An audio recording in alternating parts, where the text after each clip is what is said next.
Welcome everyone to Comics from the Multiverse, episode 321. Oh, look at that. The sequential is fancy that. I'm Peter, everyone, and welcome. Matt's also here as always. Yep, that's a descending number order. Yes. I feel like I should have done something special. It didn't occur to me. It was just 321 in my head until I said it out loud. And you are the list master, so this is definitely shameful of you because that's a natural countdown. It is a countdown. I'm ashamed and just appalled at my own words and deeds. Yep. But yeah, this is a DC Comics podcast. We get together, we talk about comics that came out this week, particularly DC Comics. Coming up on this week's show, we have Superman Warworld Apocalypse, There you go. issue 1, which is the finale to the arc, and then we also have the Flash Annual 2022 with well, it still ties into the ongoing story, but is a bit of also a kind of a gimmick issue in a way, and we'll get into that when we get to it. I've got a couple of Patreon books. Yes, you heard that right. Only 2 new issues this week because it's a week 5, and none of us wanted to read the Wonder Girl, and we'd considered the Bella Reeve special thing, but it did not materialize. So I opened it up and it was a Gotham Academy story, which I haven't read any of, so I could not. Yeah, so we have a couple Patreon books from me, American Vampire and Animal Man, as per usual, which I saved for the week 5, just because, well, it made sense. There was a little bit of news, though, as well, on this week's show, so we've got that. But, of course, there is always time for the ComiXology Top 10. No? Not agree with that, Matt? No. Because now how it goes, like, there wasn't a lot of DC, so you're going to pull from Tuesday, right? Yeah, like if I just split it up into the days now, it's just DC's books that I can tell. But there is 10, actually, technically. Hold on. It includes trades, but there is 10. Yeah, because I'm looking on League of Comic Geeks and there's 7 they have listed for. Yeah, there's a couple of trades in here. So by hook or by crook, it's getting to 10. I mean, there's only a few choices for what number 1 could be, Matt. If you'd like to hasten a guess. I'm gonna guess that it's Superman Warworld Apocalypse. It is Superman Warworld Apocalypse, which is the $7 special as opposed to the $6 annuals. Which number 2 is the Flash Annual. So nice. You know, the 2 we read were 1 and 2, so that's great. Number 3 is Wonder Girl's Annual. Which, you know, we didn't read because we kind of dropped that book, and it was very much a continuation of that book that was on a while ago now, but it was running for about a year. Actually, no, it wasn't that. It was like 7 issues ago. Yeah, it was like half a year. And it was kind of a mess. There's artist changes and and it went all this other stuff. Yeah, it ended into a crossover, and then this is kind of the next thing back. So number 4 is the Sandman Universe book, Nightmare Country. I meant to get caught up, and I saw him behind my one, so it's a shame. Yeah, and then number 5 is Harley Quinn's the animated series, The Real Sidekicks of New Gotham Special, issue 1. Over the annual, I'm shocked. Yeah, I guess because it's completely standalone, maybe versus an annual, which is still kind of tied to an ongoing series. Maybe that's why. Outside of Harleen, the Harley Quinn TV show version is my favorite. So, I mean, maybe I'm not alone in that. Maybe. Number 6 is the Saved by the Bell Reeve special. So, cool. Wow. And then number 7 is the Harley Quinn Annual. So that is all your single issues. And if you're wondering what makes up to 10, because there is 10 here, we got Batman 89, the trade. We then have Harley Quinn, the animated series trade, the previous series. And then Batman's Mystery Casebook, which is one of those young adult graphic novels, which came out. So that is how it got to 10 somehow on DC alone on a week 5, hook or by crook. So yeah, weird top 10, not much to read into, honestly. Other than, like you said, maybe the Harley Quinn special outdoing the Harley Quinn annual. Maybe that's slightly notable, but I mean. And if we were gonna take in all the other ones too, there was 2 X books that came out that probably did pretty well. Well, no, I'm going to tell you about the rest of them in a second. Oh, you are? Okay. Yeah. Let's just choose these DC books because they separate them now. Gotcha. Yeah, if you look at Wednesday and look at all the other publishers coming in, just to quickly run down that. Yeah, X-Men 14 is number 1. Number 2 is Amazing Fantasy 1000. I feel there's What? some dodgy numbering going on here with this. Yeah, I'm gonna click on this to see where this came from. I don't believe this for a second. Oh wow, it's Hickman too. Neil Gaiman's in there. There's a bunch of people. So I think I didn't even see this at my shop because I might have picked this up just because of the significance. But yeah, I can't even tell. Oh my god, there's so many people. yeah, it's a big special issue. Like, but it says that the comic that brought you Spider-Man hits issue 1000. But this hasn't been going, has it? Like, when was the last time there was an Amazing Fantasy? No, because they did do what was the Loki book? That was, I think, Tales of Suspense. Yeah, so that was the one Yeah. that Thor was tied to. Yeah. Yeah, so like I know that was, but I don't ever remember seeing an Amazing Fantasy. So This is what happens when we're not looking through the Marvel solicits. Is that this will pop up and we're like, what the hell is this thing? How did it come to be? I'm gonna look this up real quick just to see how they got to the numbering. Madness. See, unlike DC, Marvel don't schedule strictly to a 4-week schedule, so they don't tend to have quite a week 5s because they'll just have a different schedule every month anyway, so they'll just fill it with stuff. So there actually is enough here to mention. In fact, I think all of this top 10 is Marvel. None of the indies cracked the top 10 on Wednesday. Well, at the time of recording, anyway. Yeah. So yeah, round down the rest of the top 10. Number 3 is X-Force issue 31. Number 4 is Knights of X issue 5, which is the final issue of that. Number 5 is Thunderbolts issue 1. This is a 5-issue mini, not an ongoing. Number 6 is The Variants issue 3. That's Gail Simone book. Yeah, someone doing the what's her name? Jessica Jones. Jessica Jones story. Yeah. Oh, and I told a lie. There is a non-Marvel book in here. I never noticed this one. Number 7 is Power Rangers Unlimited. Hey. I don't know what that is. Well, I know it's Power Rangers, obviously, but Power Rangers Unlimited, the Death Ranger issue 1. Ooh. Very fancy. Sounds like another nickname of John Moxley. Oh, very good. The Death Ranger. Number 8 is Ant-Man issue 204. I was gonna pick up the first issue and I forgot. Now there's 2 to get. Yeah. It's a shame there's a lot of characters now who can't get ongoings. They just have to accept minis for whatever reason. Which makes it easier for me because then I'm only buying 5 and 6 at a time instead of committing. So, but the covers on these just alone, I like the way they look. Yeah. And it's show. So, but I like Ant-Man as a character. Nick Spencer's run was pretty fun. I don't know if you had read that. I did read some of it at least. Yeah. Yeah, it was really fun and heartwarming. So. Yeah, and apparently I'm blind because the last 2 books are also not Marvel. Well, actually, no, that's not true. That's not true. Star Wars is still Marvel. This one still counts. Obi-Wan issue 4, so that still counts. Number 10 though is the Magic Order though, which is the Mark Miller book. Issue 2 of that specifically. Coming to your TV soon, I'm sure. Oh yeah, no doubt. Star Trek Picard Stargazers number 11. So I just throw that in just to give you something else that's not Marvel or whatever. So yeah.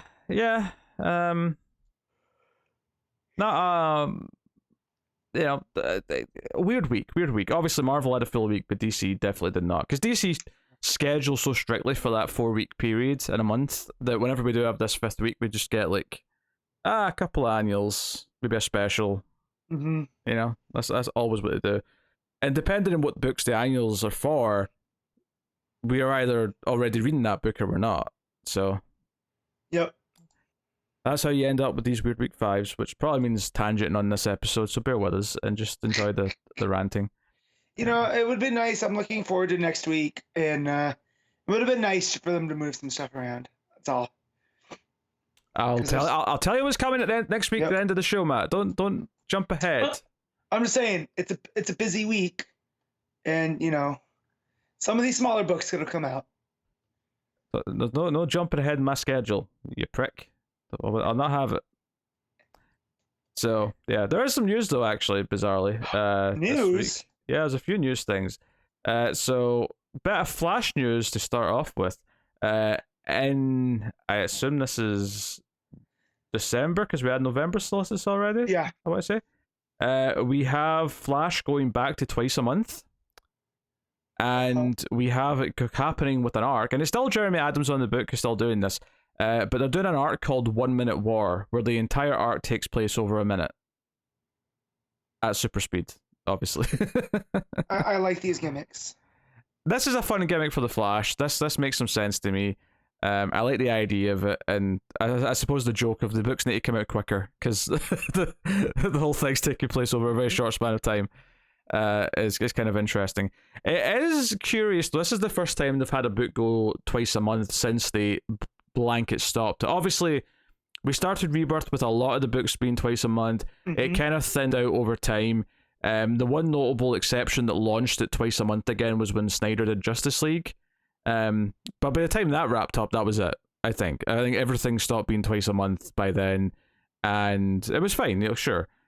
So it is interesting to see them experiment again with just one ongoing book going back to twice a month. And it's not even one of the biggest ones. It's not Batman. It's not Tech. It's Flash. But I like that with the gimmick with the style of it. So it's what'd you say, the 100-second war or the minute war? 1 Minute War.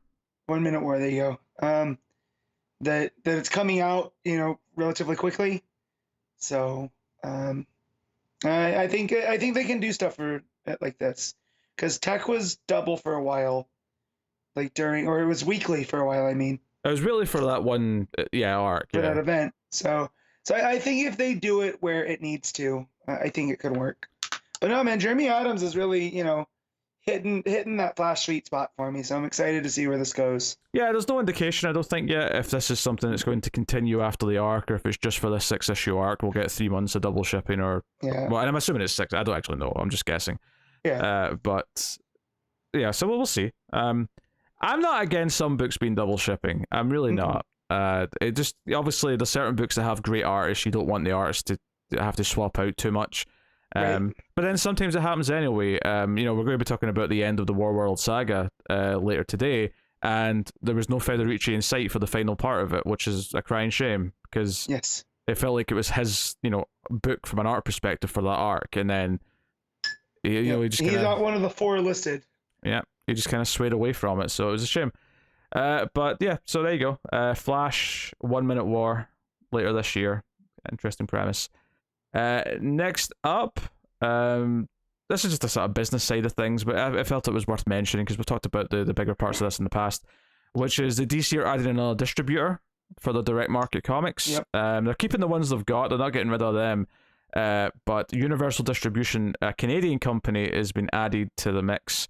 They're known for comics and tabletop games, and they've been doing it for about 30 years. They've signed a new global agreement on September 1st, which goes into effect in October. Under this new agreement, starting in October, retailers can order DC periodicals, collected editions, graphic novels that go on sale beginning January 2023 and beyond through Universal Distribution. So Universal Distribution will not be the sole direct market distributor for DC. The publisher will also continue its relationship with Lunar Distribution and Diamond UK for direct market sales. I wonder if maybe Universal Distribution have locations that the other ones did not. Maybe this is extending their reach so that they don't have to import from another distributor that doesn't actually natively come to them. Right. Obviously you could say Canada because it's a Canadian company. I don't necessarily think it'll just be Canada, but no. I do wonder if there's parts of the US or maybe parts of international territories where it might be easier than Lunar. Because you'll notice there it says Diamond UK still, so Diamond are still the distributor in the UK. Just because but I wonder if this is a step to break free from Diamond UK. Maybe eventually. But it's interesting. It's interesting. But yeah, we felt like it was worth mentioning. And then the other bit of news, which I wasn't even thinking about this, but they've come out and confirmed there will not be a DC fandom this year. So we had one the last 2 years. They sort of did it because of the pandemic. And then they had one last year again, even though things had kind of opened up a little bit anyway. And to be fair, I think in both years, they actually did have an impressive amount of different things to show. They tended to show a couple of the big video games. They showed a couple of movie trailers. They showed a bunch of stuff in the TV shows. There was a reasonable amount of things. Now, of course, this does come at an interesting time because we have all this turmoil over, Warner Discovery canceling Batgirl and the jeopardy of future projects being kind of up in the air and things like that. Now, they're saying here it's to focus on other events, so they'll be at Comic-Cons, there'll be other normal things because they're all back on now. And maybe that's the case. Maybe they just don't want to do it because of that. What's interesting to me though is if they wanted to control the narrative a little bit and wanted to protect themselves from hard questions, I would almost argue that doing their own event where there was no press would be the easier choice, because you have to wonder if they're going to New York Comic Con, or I don't even know if that one's happening, but something like that. They're open to people asking some tough questions about, hey, we're all concerned that nothing's happening. You're canceling everything. Where's Batgirl? You schmucks, so on and so on. So maybe this is a more honest thing to do in a way. Maybe it's just a simple case of it costs too much money to do it and they'd rather not spend the money. Because let's face it, if one thing is consistent about the new Warner Discovery is that they are pinching pennies wherever they can. So yep. Yeah. I don't know. Any thoughts on Dragons cost lots of money, so they have to pinch elsewhere. Is that a Game of Thrones reference? That is, which I still haven't watched, and you know what? I feel good. No one's rushing to spoil it. It's so nice. Yeah. I still gotta. Go ahead. I haven't watched it. I was forced to watch the Lord of the Rings pilot, but I didn't have to watch Game of Thrones. So how was it? It was Lord of the Ringsy. I'll never forget when you went and saw The Hobbit 3 and were telling me about dragon sickness, and I thought you were making stuff up on our old show. Hobbit 3 is like a blur. And yeah. I don't think it could be anything other than a blur, because it really is like 10 minutes of story stretched out to 2.5 hours. It is. Yeah. Oh. And I just remember you telling me that, and I just going, yeah, not sad that I missed this. And yeah, no, I don't know, man. I'm happy that people are watching it. Like, that's cool. But I put Lord of the Rings in the same camp as I put Star Trek. Like, I'm glad you guys are enjoying it. I'm never going to get there. So. Also, you said Lord in the Rings there, which is a very different. Well, my throat also hurts because I was yelling too much playing football this morning. So, yeah. So, Lord of the Rings. Sounds like a Lord's inside a wrestling ring or something. Yes. Lord in the Rings. Give Regal time. Yeah, so that's it for news. So I mean, nothing super earth-shattering or exciting, but movie-wise, you're tapped in more. Did something bad happen with the actor that's playing the Flash, who I'm not naming on purpose? Did he get into trouble again? I didn't notice anything this week. Okay, because I thought I saw stuff, but I didn't know if it was old news that just didn't go reported. I didn't notice anything this week, but okay. I mean, I'm not going to say they didn't or did. Yeah, because I don't know. I thought that I might have saw it, but I'm not certain. So, yeah. No, I had to watch the Lord of the Rings pilot and was painfully bored throughout that. I tried to be as objective as possible in my review.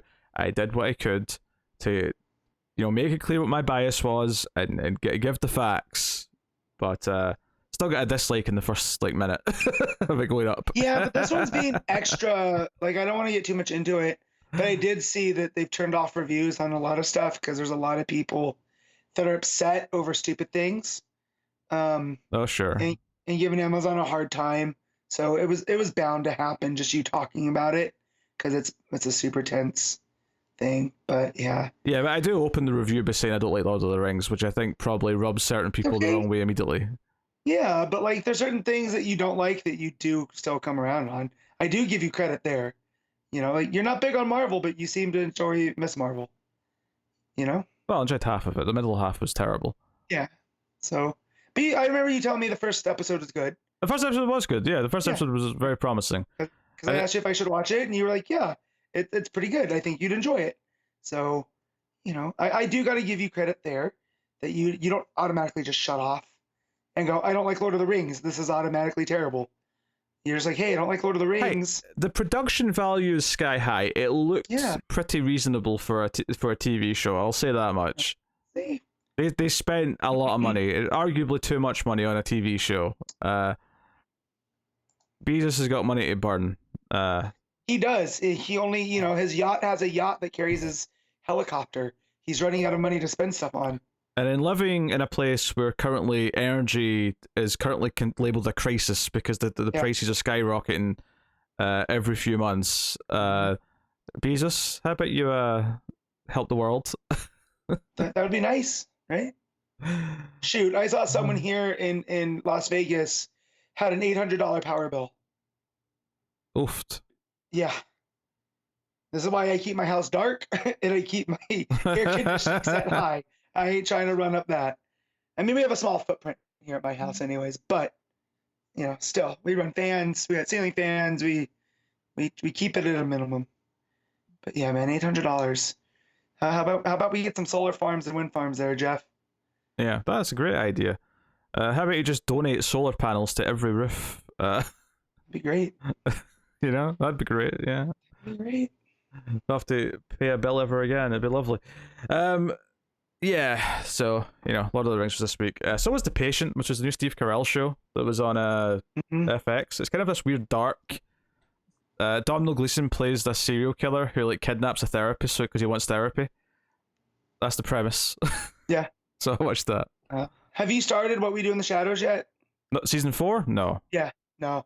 We're waiting. I think the last one's on this week, or it came on this week. But I'm very excited to start because I miss Laszlo and Naja. No, sure. And Nandor, but not you, Guillermo. So, I'm excited. No, we watched Only Murders in the Building, season 2, better than season 1. If you haven't seen it, Pete, I think you'd like it. No, I never have. No. Yeah, it's a fun and quirky, character-driven murder mystery type thing.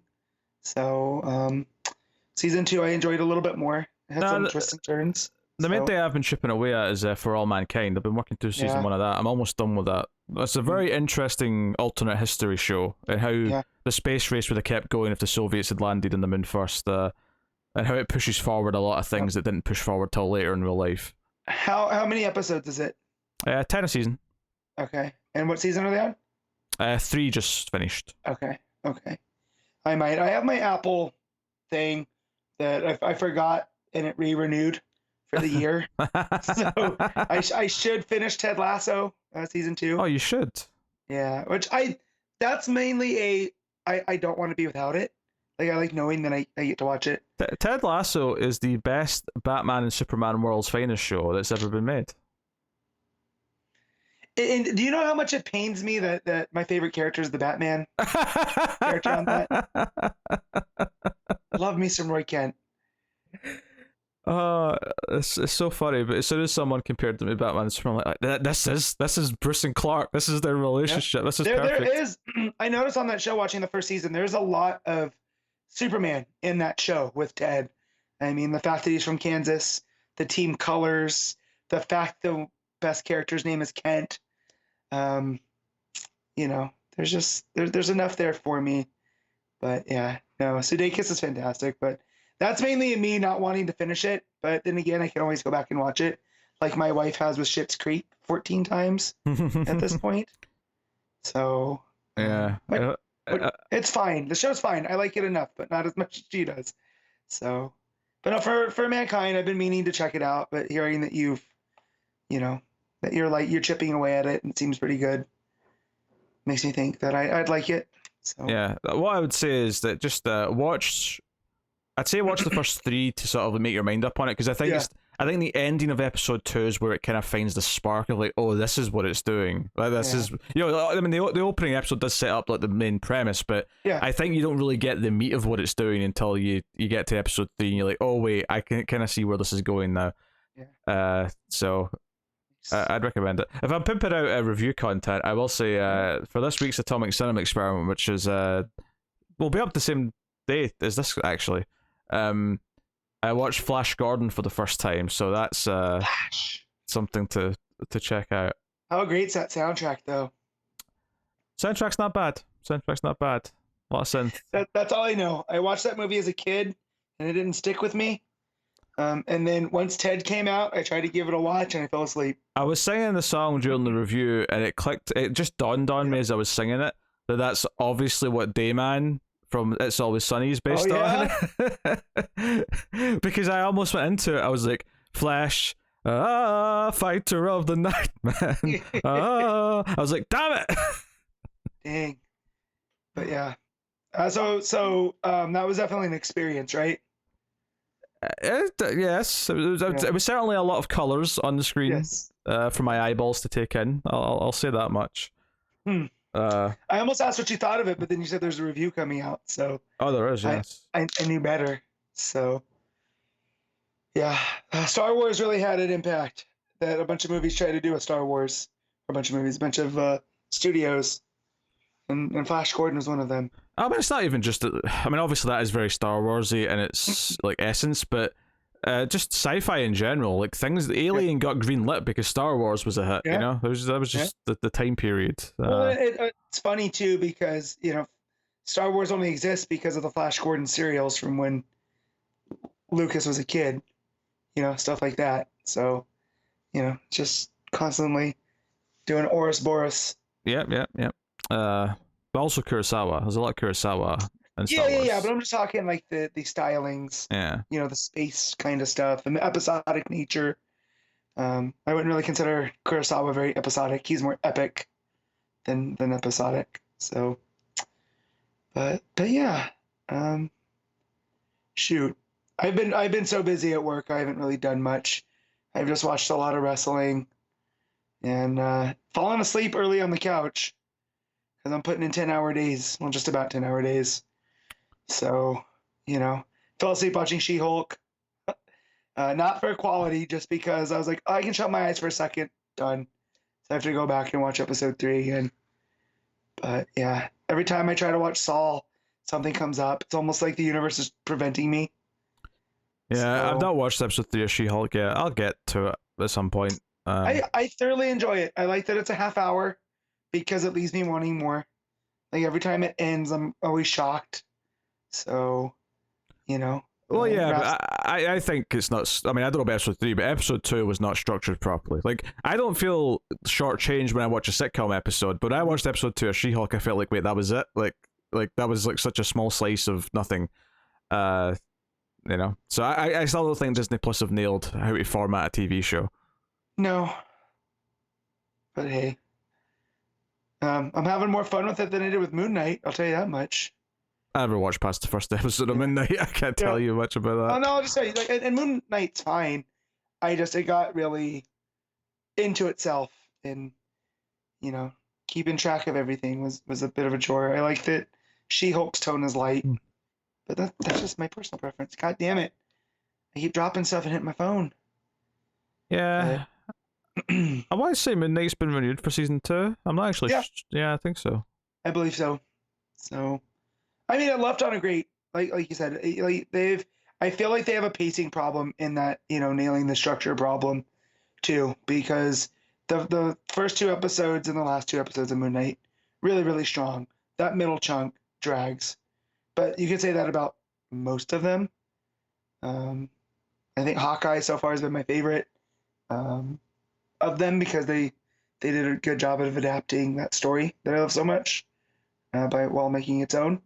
So, but yeah, I don't know but I will say it's nice that the hype on everything has died down because trying to keep up with stuff is very frustrating and having to watch out for spoilers, and I have hockey season coming down the pipe. So I'm going to have less time than any. So, I mean, you could just not watch hockey. I could, but then I'll be miserable and nobody wants that. Although it could be a miserable season with how the Knights have handled the front office, the off season this year. So, yeah, it's I have briefly considered a couple times in the last month watching Multiverse of Madness, and every time I've just kind of went nah. I can't bring myself to actually want to watch it. So I think you would enjoy the back half. The first half definitely not. And I know that sounds fluky, but I mean, hell, Thor is going to be available to watch at home soon, and I'm so excited to rewatch that. I really enjoyed Love and Thunder. That should go without saying, as a guy with a Thor tattoo. But yeah, so I can't wait to watch it again. I wanted to see it again in the movies, but man, they shut down my local theater that had the cheap tickets all day, and now like you're talking $13 to go see a movie you already saw. I can't justify it. You know, $5, $5 to $8 to go back and see Thor, I can deal with that. But 13, But today is National Cinema Day, and I think when I'm done recording here, I think I'm gonna go see Bullet Train finally. So I've been threatening it, but every time I get home, I'm tired, and yeah, I think today is the day. Yeah. I'm just. When's the last time you went to the theater, Pete? It's a good question. Maybe Jurassic World 3? Oh, That been the last time? Yeah, there hasn't been anything that's really driven me to the theater. Either that or Lightyear, whatever, because they were close together. Whatever one came out second of those two. Let's see. Let me see. Let me go back through mine. Oh no, mine was Nope. Yeah, which you still haven't seen yet. Yeah, I would have waited to see Nope, but things got shuffled around on what show we're reviewing it on, and the fact that it came out in the UK 3 weeks later did not help matters. So I think that'll be part of our October slate on Screams. So I'm looking forward to watching Nope. That was a fun theater experience. So I'm glad, but no movie ticket prices. Not that like it's gonna kill me. It's hard to justify stuff that I'm not like that excited for spending that much on. So I miss my $8. Now they're gonna bulldoze that whole casino because out here we can't just have a movie theater that stands on its own. It's got to be hitched to a casino. And I guess someone bought that property and they're bulldozing the whole thing, theater and all. I mean, that's probably the reason why it was able to afford having cheap tickets for so long, was because it wasn't just a movie theater. But the other, so it's part of the Regal chain. There's also 2 others. So like, if I was able to stand on the roof of my house, I could look and there's 3 different Regal theaters in eyesight. The fact that it's the 3rd out of those, and it's not a luxury, and it's not a and it was doing the $8 tickets. It was always busy though. Like, it will be missed. Rest in peace. But I saw most of the Marvel movies there at that theater. So from Iron Man to Endgame. In fact, I saw Iron Man and Endgame in the same theater, which I thought was pretty cool. Tried to sit in the same seats too, and some a-hole wouldn't move. He got there first. So. I mean, if he got there first, he got there first. Yeah, I know, but it looked like he was just like, camping out on seats and, saying that he was holding them for somebody. They didn't show up until the movie had already started. Not that I was paying attention because I'm obsessive or anything. Oh, no, you wouldn't do that. That was my seat. So, but yeah, so sad times, but yeah, I'm excited to go see Bullet Train. I mean, Don't Worry, Darling, I think is the next thing we're going to go see, especially after all the drama that's come out. I gotta see what this is about. Yeah, I don't even know what I'm seeing next. I mean, I may have to go see the new Halloween, although I think it's going straight to Peacock again as well. So it is, but we're gonna go, see it in the theater because it is an event. That's debatable. Well, for me it is, because I gotta see if it sticks the shit landing. Like, is it gonna be as bad as the last one? It's gotta be. From the stuff that I've read. So. Matt, you're part of the problem, you know that? I know I am. 100%. Halloween's one of those that I really love the first one, and there is some good, like 4's good, H2O I enjoy. I enjoy parts of the David Gordon Green stuff. But man, I kind of also like that this new trilogy is kind of trash in the way that slasher movies can be trash. So, because however bad Halloween Kills is, it's very watchable. I'm definitely watching it again before Ends comes out. Yeah, it's fun. But I was talking to my wife yesterday that like we need like a slasher movie like in in the tone of Happy Death Day. I wish they could do something like that every year because I miss having those like that and like Freaky. They might not be the best movies, but I think they're fun to go watch. No, I think Happy Death Day is great. Freaky, I think's a bit more middling, but yeah. Well, that's the one I was more talking about. That and Happy Death Day 2. Happy Death Day to you. Yeah. So I wish we had something of that tone, every year around this time. I think that'd be I wish we had something like Terrifier every year. We don't get it every year, but we're getting it this year. Pete, if Sinister kind of messed me up headspace wise, with how dark it is, should I watch Terrifier? Yes. Are you saying this to torture me or because you think I would enjoy it? It's not supernatural. It's a very different thing. Okay. It's definitely more like over the top blood gore. It's a slasher villain. Art the Clown's a killer. Okay. He looks like a supernatural clown on the cover, and every time I pass it on a streaming service, I go, pass it quick, just so he doesn't come out of the TV and get me. It's purely just visceral slasher movie stuff. Okay. It will be added to the list. And me and Tim both raved about the first one when we watched it a couple of years ago, and I would say that finding out the sequel is 2 hours and 20 minutes long, it is actually kind of like daunting, because I'm like, because that first movie's intense, and I'm like, holy shit, 2 hours and 20 minutes Art the Clown. Seems excessive. It does seem excessive, but I'm also, because it's been a few years though, it's taken them a good 5 years to make this movie, so I'm excited. I don't know if I'll see it in October because it's only getting a limited release, so I don't know if it's probably going to be like a wait until it's on a VOD. But if people want an intense slasher villain movie, I would recommend checking out Terrifier. He does not pull punches. That's all I'm going to say. Good to know. Yeah, my coworker was telling me about it, but he's like, just know it's kind of hard to watch. And I was like, if it's gonna stay with me, I might not. I don't think it's hard. I think it's.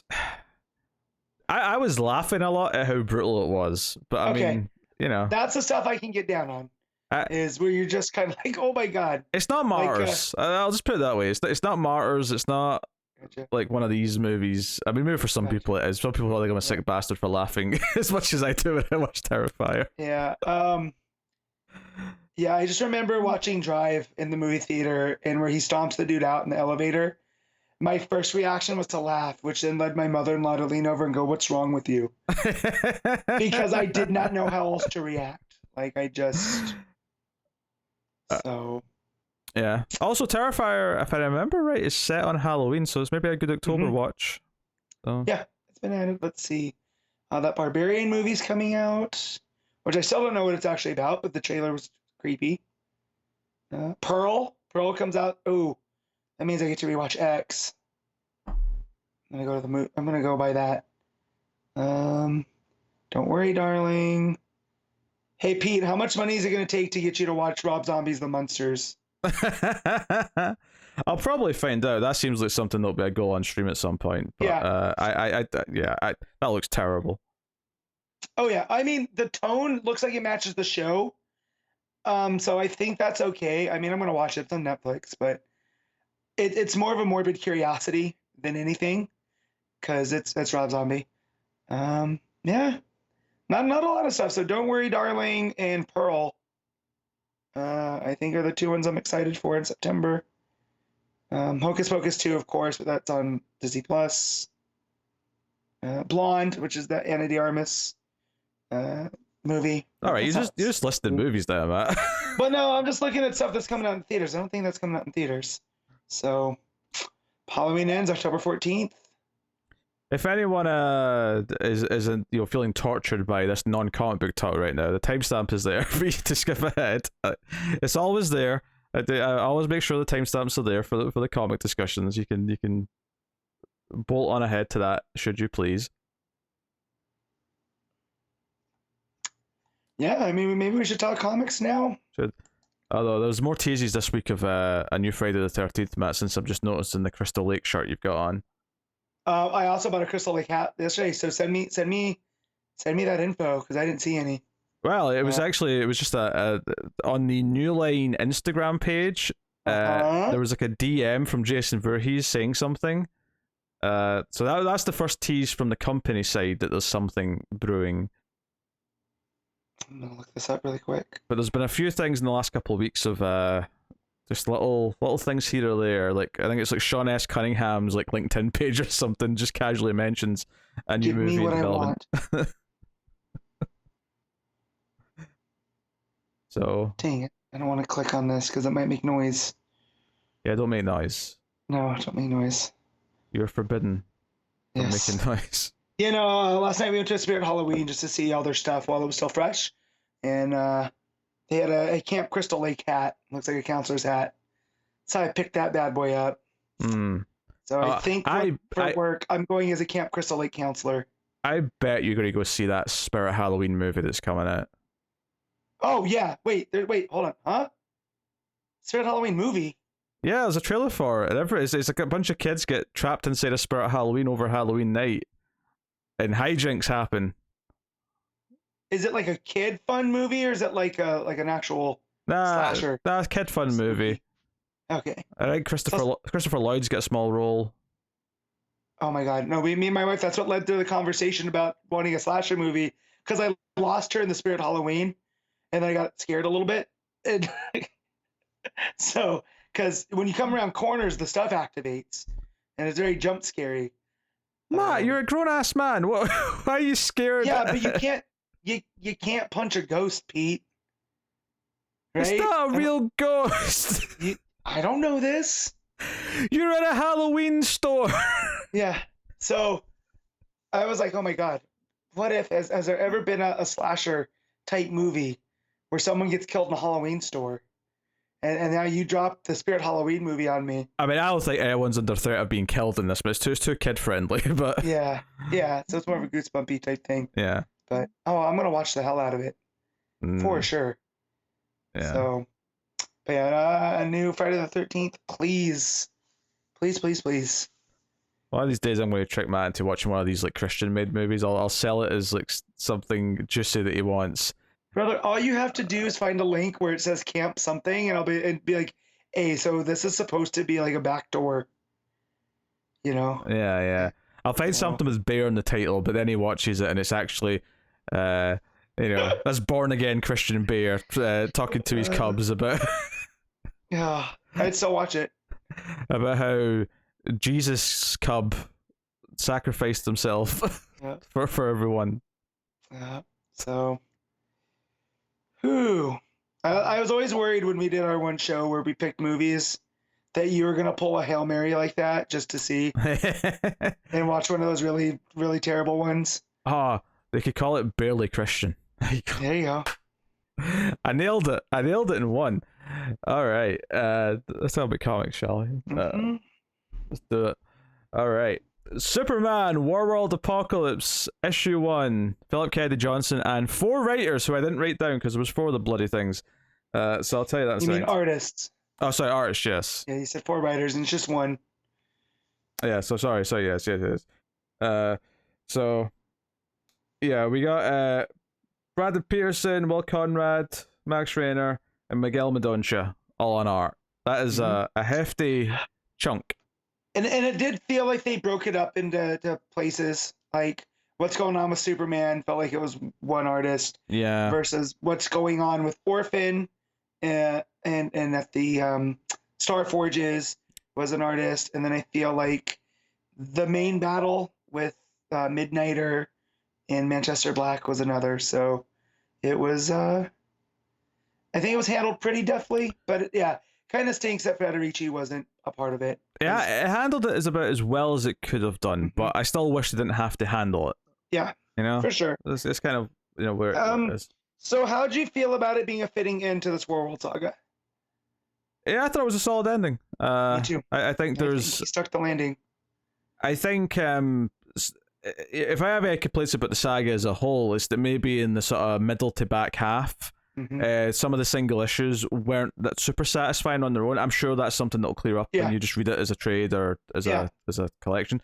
But I think the ending just sort of re-hits on all the points that I kind of liked about it in the first place. So Superman being selfless, you know, going to save wanting to save the kid after the kid dies at the hands of Mongol. Which, by the way, I mean, I kind of almost wish they didn't bring the kid back, and it actually got left that Mongol just killed this Philosian child like that. I think that would have been a big. Although I do like what he represents there, because he is the, you know, by the end there, the fire of Olgrin personified, because of Superman's selfless act. You know, so I do like that. But yeah, that was a shock that they actually went there. But yeah, and I feel like it was chaotic, but like a planned out chaotic, where it really felt like we were in the thick of an actual battle, like when it was bouncing around from each of the parts. Like I never got lost, but it felt like there was a lot going on.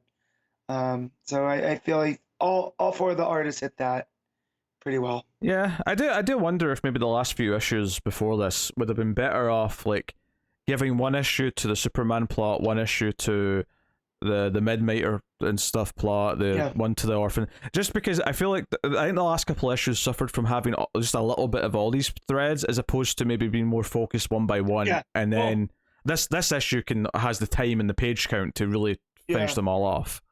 Where I almost felt like it would have been nice to have like specials too, so like a Midnighter special instead of having his issue. Because it felt like there's a lot of story that happened in between issues. Because like here at the end, they remind Midnighters, like, see, it's a good thing we didn't blow up the Starforges, you know. And I was like, oh yeah, there's a whole issue about that. Yeah, which I remembered as soon as they mentioned it. But yeah. You know, obviously there's a lot of moving parts by the time you've gotten to the end of this. It's easy to sort of misplace some of them. But yeah, you get all the fighting going on. Obviously, some of the big threads going throughout is you know, trying to bring Light Ray back. You know, Omac's trying to do that, and Omac ultimately sacrifices to do themselves. So. Yeah. So that's kind of a big moment in Light Ray. It is returned at the end, but it's sort of an emotional thing. Such a cool thing too, because Light Ray goes from being whatever that what are they called? Unborn? Not unborn. Unmade? Unmade, there you go. Goes from being the unmade version of themselves, and then you see the Black Racer there, and it was just a creepy, you know, like it was a nice fitting tribute for Omac, but just the Black Racer being there after she comes back was a cool little beat. Yeah. Obviously, Superman charging Mongol after he kills the kid is a big moment. You know, these felt quite impactful, which I really appreciate. So the big thing though, the cliffhanger at the last issue was Krillix had, you know, been working for Mongol, and it turns out in this that he's actually still against Mongol, but he has been working with them this whole time because he ultimately wants to beat him, because he believed that you know, working with them and betraying him later would be the way to go. So there's kind of this, like, I did appreciate at the end of this issue when Krillix actually is the one who kills Mongol and sort of like, you know, punches him, you know, because ultimately the whole plan to get the sun turned to sort of power up Superman and all the other Thelosians works. So all the Thelosians start to glow, and it's like, oh shit, we're all Supermen now. Same happens to Krillix, and he uses his power to kill Mongol. And afterwards, he's to Superman, he's like, you know, you'll probably never, you know, see me quite as an ally again or whatever, but and Superman's like, yeah, I don't think I can, because it doesn't matter that ultimately you kind of help win the fight. Like, you still betrayed everyone. You were still working with Mongol, so that Superman would find, you know, the Olgrin thing, and you know, that's what it was all about. It was all helping Mongol get that. He wasn't a double agent because he was working for himself the whole time. Yeah, he was doing whatever he needed to beat Mongol. He was just a force, you know, that kept moving, and I like that, because we had speculated that Superman would beat Mongol and take over Warworld and then leave it to the Warzoons. I was not expecting Krillix to usurp Mongol, which I think was a nice touch, because now it's like, well, Warworld's still standing. There's still a new Mongol. Can he be trusted? And then we get that epilogue at the end where it seems like Krillix has a war to fight on his own. And so I did like that twist there at the end. Yeah, I think just the idea that Superman can't just quite forgive him, because it's what he did was still, you know, ultimately a betrayal. It was still this dark thing. Yep. It still got this child killed, and yeah, he was able to bring him back, but like Krillix wouldn't That's have not known the that. point. Yeah. Yeah. So I appreciate that there's still some weight to that decision, and it does make him the shady sort of shades of grey character. Yeah. Light Ray's whole thing to come back actually is tricking. Sorry, not Light Ray, Apollo. So Apollo gets tricked. Manchester Black tricks him into thinking the Justice League is there, and there was actually a second where I thought, oh, this feels a bit anticlimactic, bringing the Justice League in now. I got so confused, and then I'm looking at them, I'm like, why are they all in Warworld gear? And then I turn the page, and it's Manchester Black doing a mental thing. Yeah. And it was a very nice touch. Yeah, basically, it has Cyborg connect to the back of his neck, which is where the controlling thing. Yeah. So he kind of tricks him into ripping out the thing that's letting Mongo control him, and sure enough, that solves the problem. So it's a good moment. I liked it a bit. Obviously, I think the moment where Philosians realize they all have this strength, the idea that Superman's been telling them they have this strength the whole time, but now it's made literal by the sun's, the sun engine powering them up. Yep. And it's a neat way to sort of punctuate it by like, okay, now it's literal. Now you actually have this power. Like, you're struggling up until now and fighting even though you were weak, and even though it felt impossible, is now paying off. You're rewarded for your faith in Superman. Like, there's a nice kind of ring to that as well. And the way it reveals Superman's get his powers back is also quite neat, where Mongol blasts him off into like, the stratosphere basically. And then you think, oh, that must be him dead. But then the heat vision comes flying down from the skies above. Such a good moment. It's a neat moment, and because I looked at him and I went, where'd Superman go? Right, and then you see his silhouette in like the clouds, and then the heat vision goes, and it is a fist pump moment. Yeah, is it technically a silhouette when it's like white and not black? I guess it kind of is. I don't know, because you still see the outline of him. Yeah. Right. So basically, it's in the yellow blast of energy. You see just this white outline of Superman inside it. Yeah. It reminds me more of someone getting electric shocked or like something like that, like in a cartoon. It's got that kind of effect to it.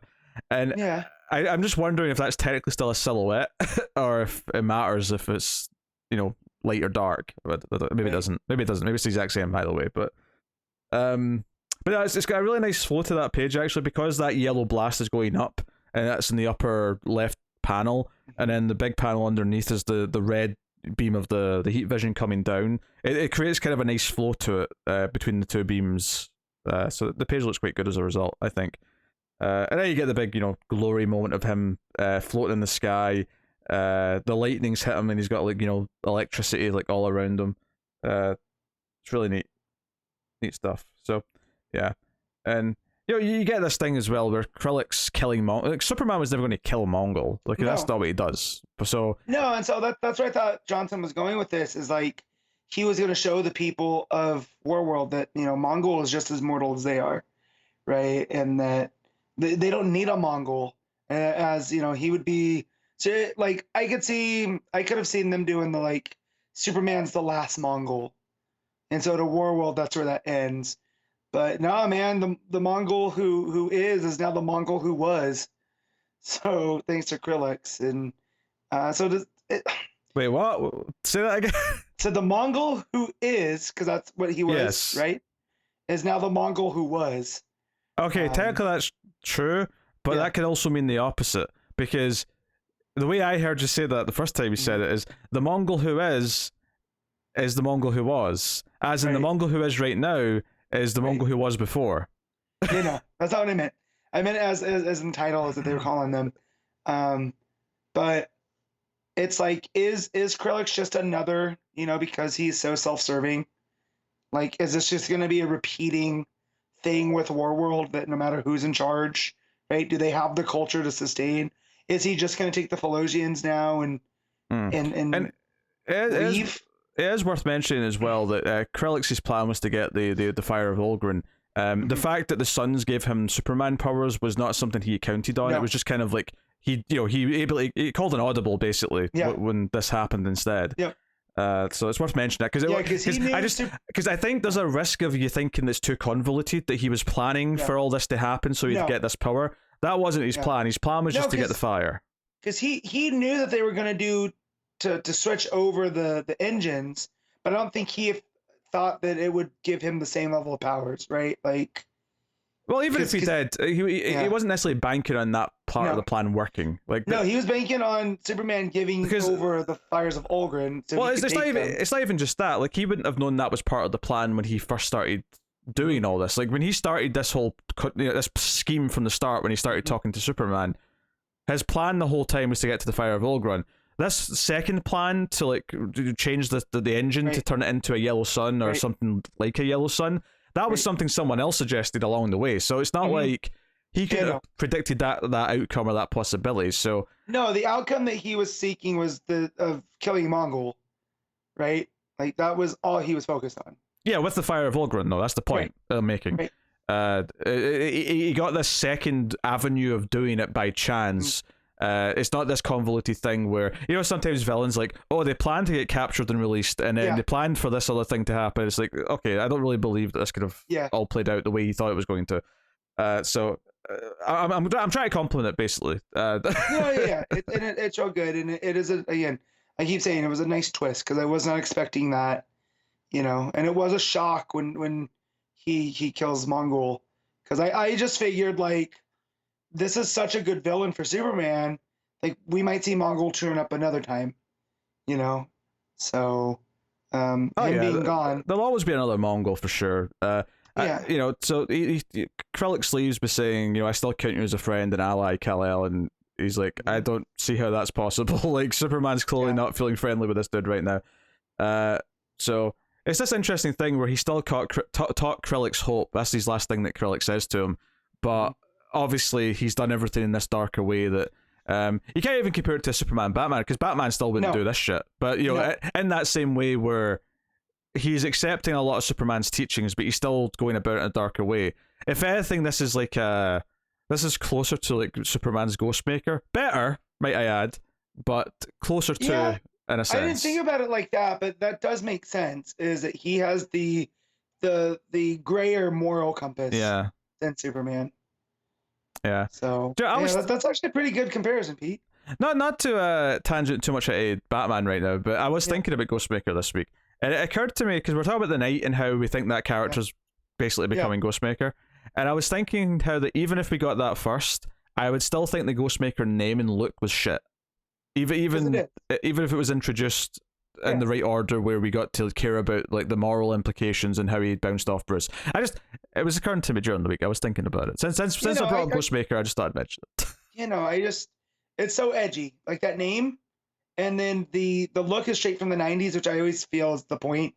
Oh yeah, let's in fact, on the subject of looks, talking Superman, friend / enemy of the show, frenemy, if you will. Yeah, this week, or maybe it was last week, I don't know, but it was recently. He mentioned how a lot of modern villain designs have this kind of same, like they're going for badass ninja look, and Ghostmaker falls into that. He's just kind of this generic look to him now. So it is an ongoing problem with comic designs. It automatically made me think of the Outsiders and how they were techno ninjas that they were fighting.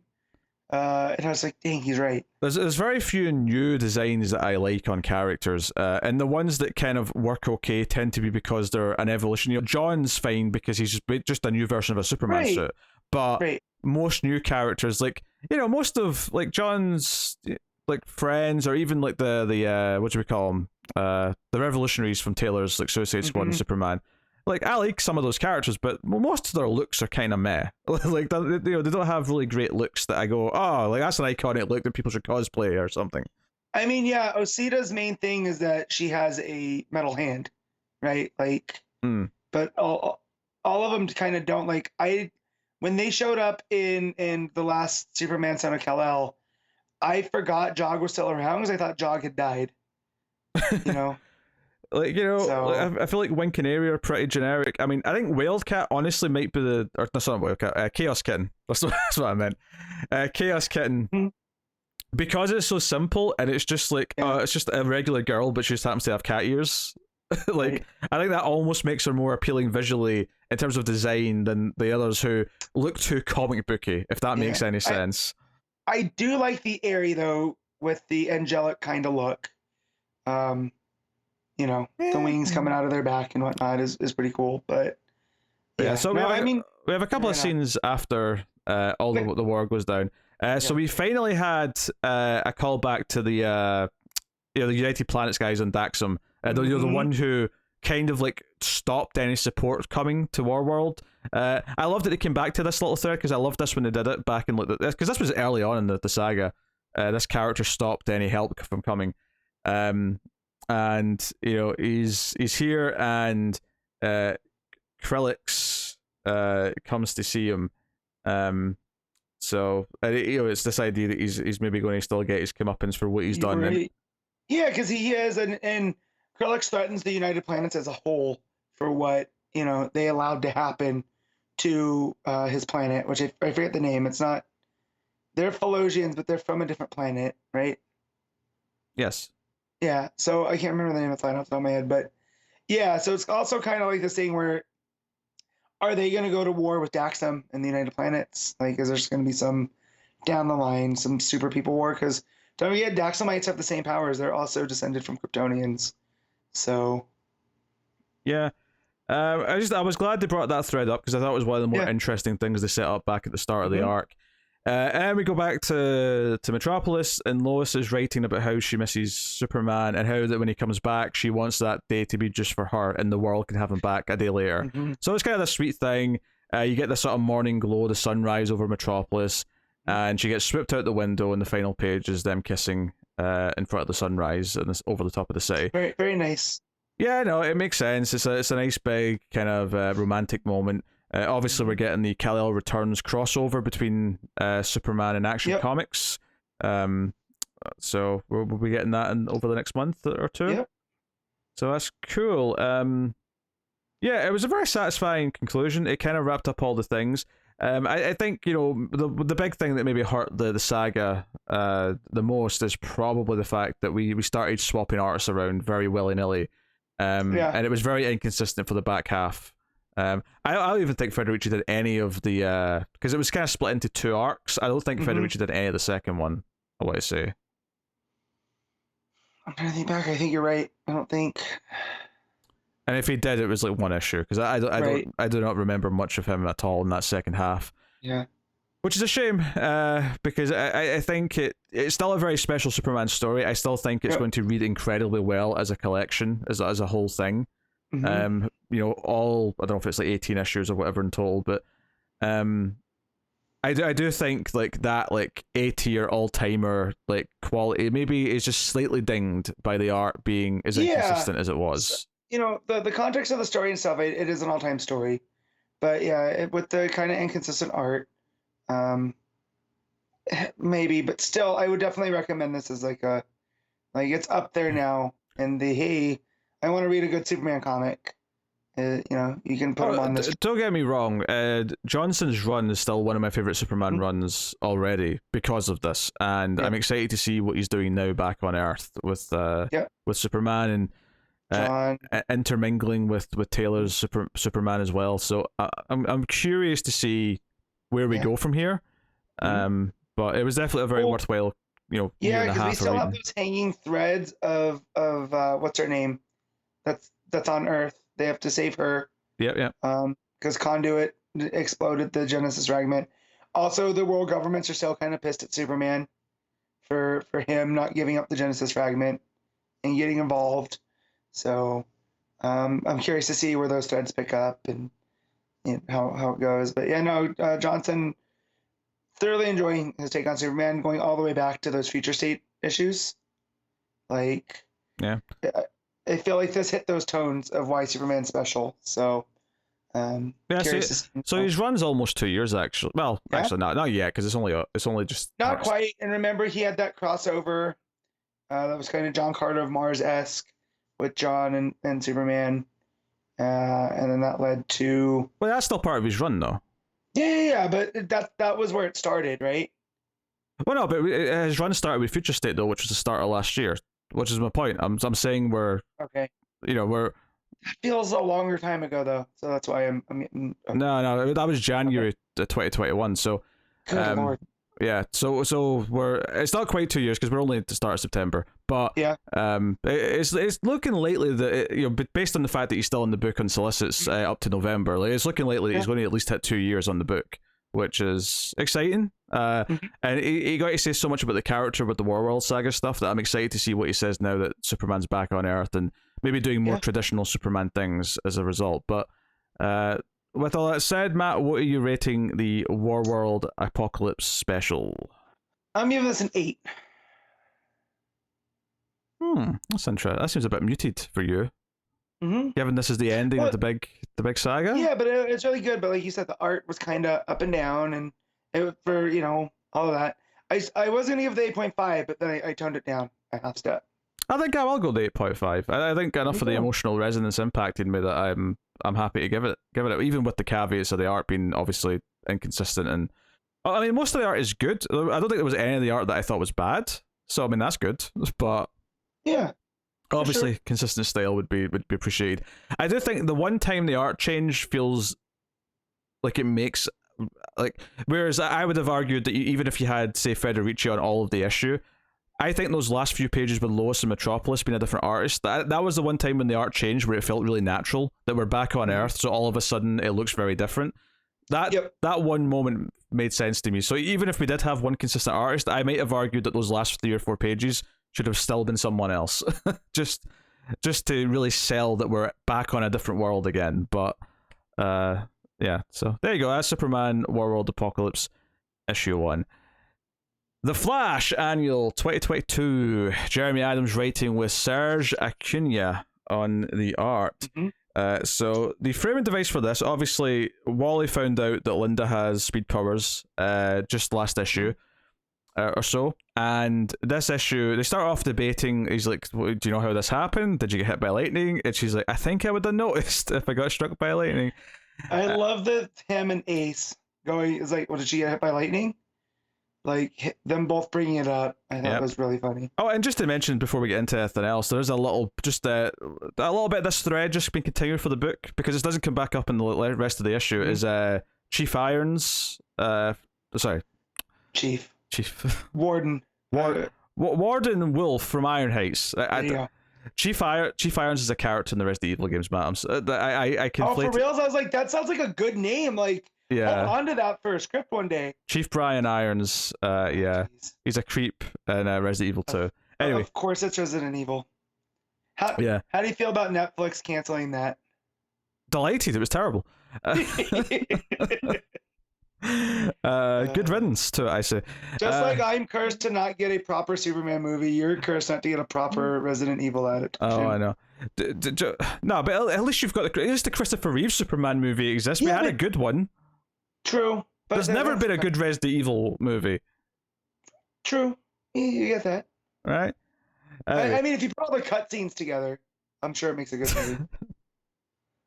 Nah. Anyway, yeah, I was thinking Iron Heights, so I went to Chief Irons. So the Warden's like, oh, I'm running for mayor, which is we kind of already hinted at before, but it's just kind of like setting up. And he's using reformed villains to help him. Yeah, but it all feels a little suspect. Makes him feel a bit villainous, doesn't it? So Linda's sitting in a Superman shirt as well, notably in this opening scene. But the whole setup of this is that Linda's going off to do an interview for her book, which she's finished. And Wally's not read it yet, but he promises he's going to. And obviously he's got super speed, so he can do it quite quickly. So that's what the premise of this book is that Linda leaves, Wally sits down to read her book, which she said is a trashy romance book. And most of the issue, occasionally we go back to Wally's reaction, which is fun, but most of the issue is Linda's book in comic book form. I loved how cheesy this was. Like, I think Jeremy Adams has that skill to shift gears in writing to where it's supposed to be a little bit cheesy. Oh, sure. It's not his writing, it's Linda's writing. So, because there were parts in here that I was rolling my eyes, I was like, well, I think that's the point, right? Yeah, and it does that thing in the art as well where it looks damaged and scratched, it looks weathered, if you will. So they put a lot of effort into this, making this feel different. And effectively, it's just a telling of Linda's life, but with like a a twist. You know, it's a like sheen of like yeah. pulp action adventure. Like, you know, she's given herself a different name. You know, I laughed out loud later on, as does Wally, because we get his reaction to it when the Wally character shows up and he's named William East, I think was the name. Well, yeah. Or maybe it was a W name then East, but either way, it was funny. He's got long hair. He's this hero that comes in and saves her. I actually can't remember. Was Linda previously married? And I don't remember. I don't remember that, because I was thinking, oh, does this represent? Because I was thinking that this guy did represent Wally, and that him disappearing was like him like vanishing in continuity.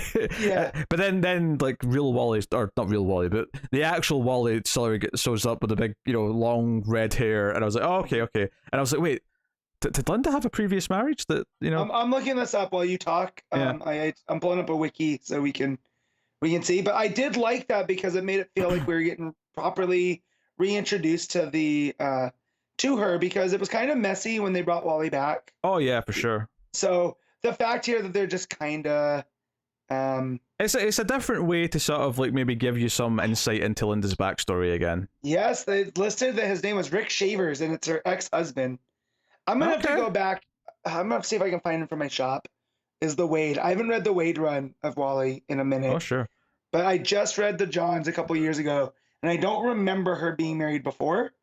It probably came up in the Wade run because that's when he meets her. So yeah, so that's what I'm saying, is that it felt familiar when I was reading here, but I couldn't remember if that was new or not. So, or if not meets her, at least that's when the romantic, you know, kicks off. Yeah. Yeah. I mean, it's all collected in like I want to say 8 or 9 thick trades, something like that.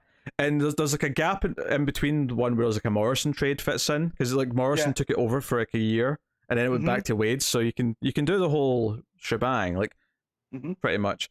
But yeah, obviously it skips ahead. You start, you know, as you start in chapter 1 of her book, it skips to chapter 6 where she's getting married, and so you know it bounces, you know, ahead in time, and it shows that she wanted to be a writer, but she became a journalist instead, and how that. And so it's like it's very clear it's about her life, but with this pulp sheen on it.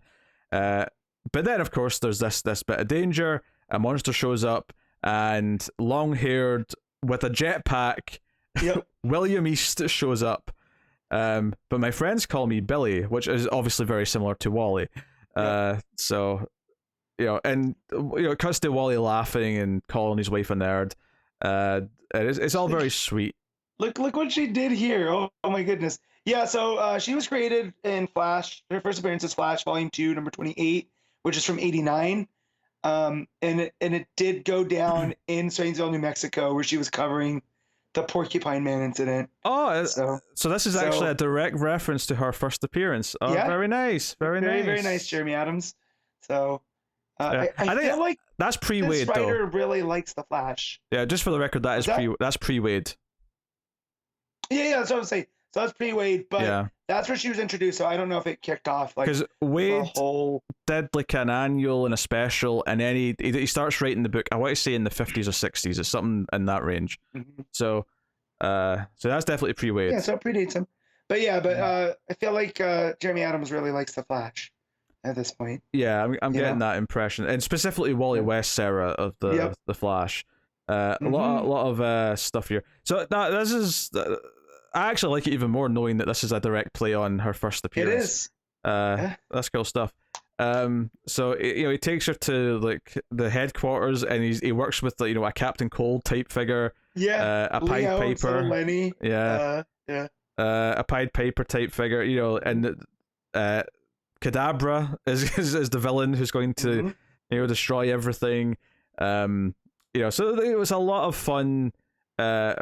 Stuff with her intermingling with all these various different characters, and so no, it's good stuff. And Linda's surrogate, I should say, gets to yell and get involved and be a part of it. And there's even a big cliffhanger at one point where it looks like they've all been eaten or killed or swallowed into a vortex, and like Wally's like, what? And he goes and gets some snacks to keep finished. And did you notice the logo on the bag of crisps, Matt? I did, but remind me, because I read this early in the week. Well, it's the brand is D Chips, and it's it's the spin logo and the D. It's the spinny logo. Yeah, very good. which would have been the logo for the majority of Wally. No, it wouldn't have been the logo when Wade started in the book. That was still the Bullet logo. That was the Bullet logo. So the Spinny logo happened in about 03, 04, because that's when I started picking up Flash regularly. And I want to say that they're on. I don't have it here. I just have my signed Flash stuff right here. Because then they went to the Peely logo. And that was with that was New 52. Was that New 52? Was the Peely logo? Yeah. So yeah, this would have been most of John's run. Was that was because it was really awkward. They didn't start New 52 with it. They switched to it like issue 5 or 6 in all the New 52 books. It was like a really awkward transition, just a little bit into it. But yeah, so yeah, you've got Flash's weird team of like rogues, effectively. All working together in space, and Linda ends up like flying out into space as well with this bubble to help to help Billy, I should say, and ultimately help save him. And they kiss in space. It's this super romantic thing.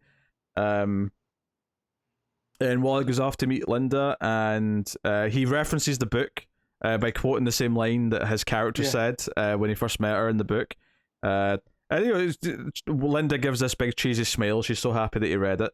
And then they come to this realization at the end, because she's craving a certain food type, that's what she used to crave when she was pregnant, and they both go, oh, wait a minute, is this why I've got powers? That's the cliffhanger we end on. Which is funny, because this is what we were basically saying several issues ago. It feels nice when you're right. And it ultimately could be a red herring, but yeah, so they go to Italy to go, they're certainly hinting at it with the setting anyway. On a date night, and she goes, oh, I could really go for some of that salted caramel gelato. And just the pacing, and this is the art and the writing works so good here. And the lettering, as you're reading it, it just flows right. And Wally goes, yeah, the last time you would like that or wanted that, you were pregnant. And she goes, yeah, I was pregnant. And just the look of shock on both of their faces as they're putting it together, I thought was a really, really fun moment. So, but yeah, I mean, it helps to know your Flash lore, right? And that, like, the last time she had powers, it's because of Iris and Jay. So yeah, it is kind of weird though that she never thought of that as a possibility before now. No, but to be fair, that she's, she was busy writing this book while he's been gone into the Speed Force. It's been a pretty chaotic since. So, just real quick about those logos. The Bullet logo ended in 05. So the Spinny logo went from 05 to 2012. So, yep. And now we have the really classic. I like one this from 2016. Yeah, I like the Spin logo a lot. It's actually kind of a shame it only lasted like 7 years. Yeah. But I am glad the Peel one didn't last that long though, because that Peel one sucked.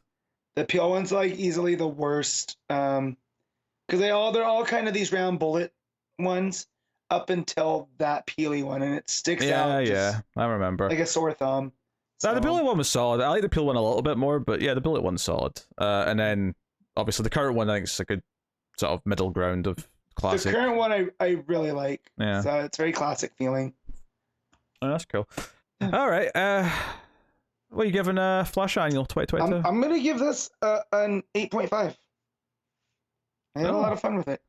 I think I'm going to swap with you and go 8 out of 10 on this. But I think it was a nice exploration of Wally and Linda's relationship, kind of re-establishing it for people who maybe don't know too much of the history, and even some fun new stuff for me to discover that I didn't know about Linda's first appearance, which is nice, and sets them up on their new chapter. So possibly a third Wally West child coming into the mix, or maybe 2 more. Oh yeah, it could be twins, but that's for their sake. Let's hope just one. Yeah, I always feel like they were twins because of the whole Tornado Twins homage. That John's, it had to have been John's that brought them in. Him playing, so yeah, just another one. But which or is he gonna name him Jesse? We gotta. What other Flash family members can they be named after? Max. Ways. Ace. We'll just make things confusing though, because that means it's technically 3 Wallys. Yeah. So. Wally Jr. and Wallace. But I really like the fact that they're really doubling down on Wally as the family man, because he always was kind of like this blue collar superhero, and just the fact that he's got the wife and kids at home, Mm. and like his best friend's Nightwing, who's that's kind of like him and Babs are together, but his family structure is a little bit different. So he's kind of like Uncle Dick and whatnot. But yeah, it's the Flash family is one of my favorite things. Just the whole scope of them and adding to it. I'm not gonna be mad at that. No, I like the focus as well, and it does separate him from the other characters. Mm-hmm. I mean, obviously you do have, you have Superman now with a kid and a wife, but typically they have rushed past the childhoods or whatever. Whereas it feels like Wally has had the wife and kid that's dynamic as a main part of his character for a long time, and with John growing up, there is no other DC hero right now that has this type of structure in life. So it's actually. And you feel like with Damian, we could have had something like that, but he's growing up too, which they're doing really, really well. It makes Wally stick out against the other heroes, and it's why he should be the Flash right now versus Barry, who would just be another, guy. And I'd much rather, as much as I like Barry and stuff, Wally's my Flash. Like that's who I grew up reading, and he just feels more natural, and especially with someone like Jeremy Adams too, like who you can tell he has an appreciation for the character. Just him being excited because he's the one that I saw that tweeted out the upcoming event that they're doing or story of the 1 Minute War, and he just seems super excited to be writing Flash, so as long as he keeps it up, well, the quality stays up, it's good. I'm glad you talked me into going back and catching up. Oh yeah, that's right. That's another Peter was right moment in the annals of history. Well, it's one of those ones where it's just like, oh, I don't need to read Flash anymore, and then I kept hearing you talk about it, and I was like, this feels very much my jam. I should get caught up. It was that and Catwoman. Those were the two I was stubborn on, and Catwoman was all-time MV run. So I convinced you to go see Mad Max Fury Road. I remember that as well when you were being stubborn about that. I feel like we're learning a lesson here, Matt, that you should listen to me when I tell you will like something. Yeah, but you also told me that I was gonna like Under the Skin, and I did not. However, I'll never forget that movie. I don't think I ever said you'd like it. I said you should watch it, and there's a distinct difference. I will say that movie has stuck with me. Of course it has. Whether I want it to or not. Of course you want it to. No, I don't. I want it out. It's under your skin. That's the whole point. Yeah, I get it. Just genius. All right. That'll do for the Flash book. All right. So everybody to patreon.com/MailFuzzTV. The patrons can make myself or Connor read a book at one of the higher tiers. Connor's got his August books to do still, and I assume he'll record them separately. He might have done it this week if we had recorded anything this week, but we ended up not recording anything this week. So I have a couple though, to wrap up the show with. American Vampire issue 29 being first on the docket. So last issue set up Dracula was being hidden in the bridge and had been taken, and Hobbs was freaking out about it, came to see Felicia. This issue, like, he explains, because she's like, Dracula's a fictional character, what are you talking about, you idiot?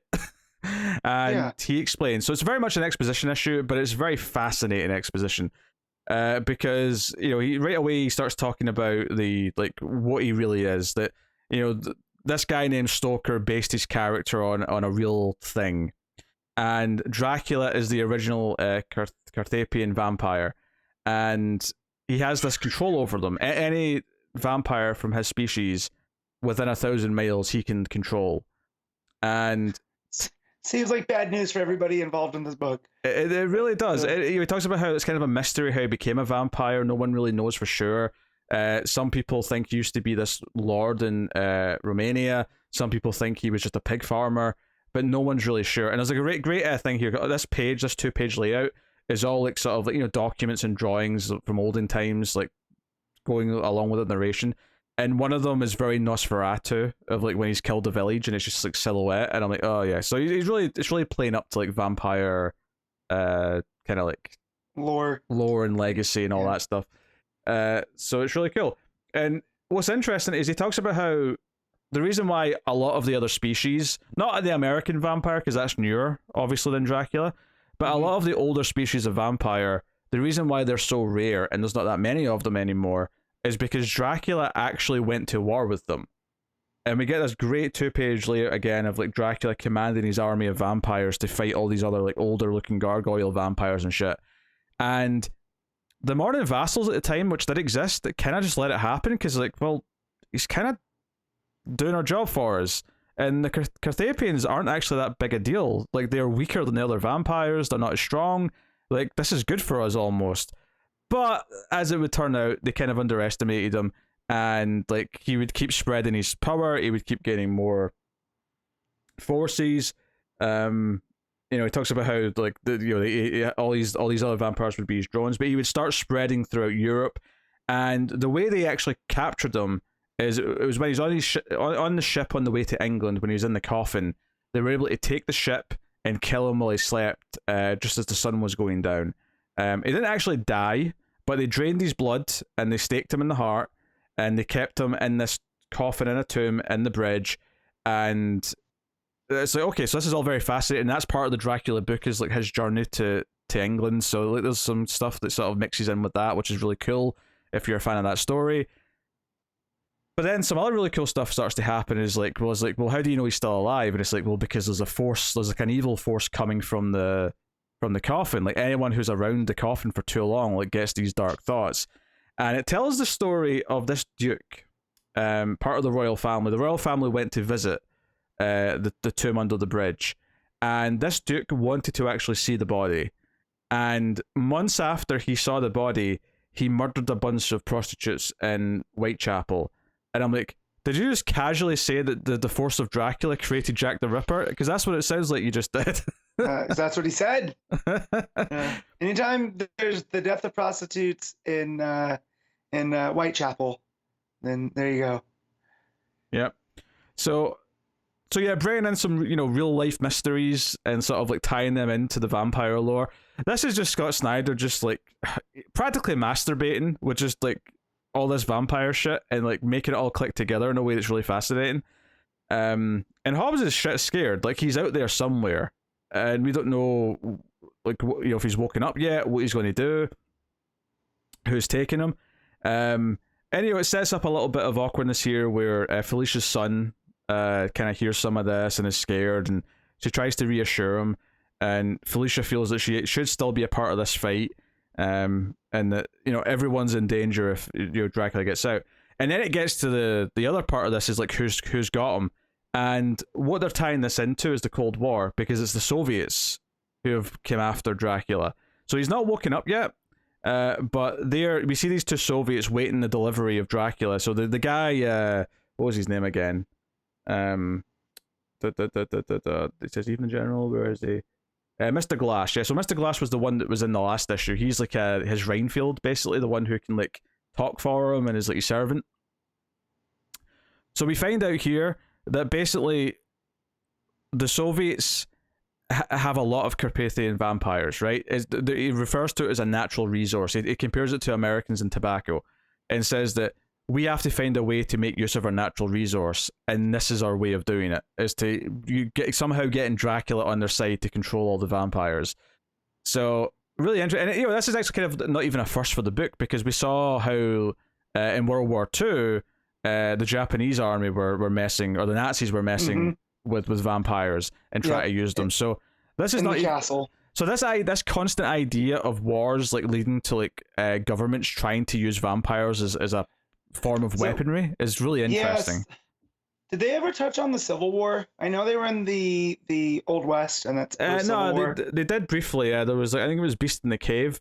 Okay. Or was that pre-Civil War? That might have been pre-Civil War, but yeah, that was around that time period. So I'm wondering, because in the book Abraham Lincoln Vampire Hunter, which was adapted into a very middling movie, they touch on the vampires driving force behind that. So I'm wondering if Snyder purposely stayed away from that, so it didn't look like he was cribbing. But yeah, them popping up in every other war is a nice touch. Yeah, no, it's really cool. And Mr. Glass requests that he have a moment alone with Dracula, and the Russians say, well, you have to be naked, you can't feed him anything. Like, they're very strict about it.